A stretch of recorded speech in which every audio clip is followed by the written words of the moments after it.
जेकबाबाद का अवांखे ख़बर ॾींदा हलूं। Bureau chief Waseem Iqbal ji report मुताबिक़ सिंध अंदर गैर कानूनी तौर ते तरसियल परॾेहनि खे पंहिंजे वतन वापसि मोकिलण जो सिलसिलो जारी आहे। अॼु वधीक परॾेहनि जो अठों काफ़िलो पंहिंजे मुल्क ॾांहुं रवानो कयो वेंदो।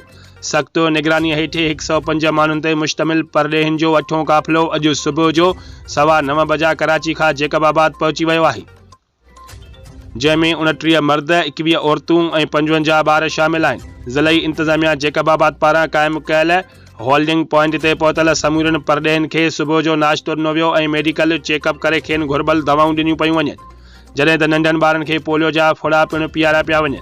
उन सिलसिले में डिप्टी कमिश्नर जेकबाबाद दादलो ज़हरानी जो चवणु आहे त ज़िलई इंतज़ामिया जेकबाबाद पारां परॾेहनि खे समूरियूं घुर्बल सहूलियतूं फ़राहम कयूं पियूं वञनि।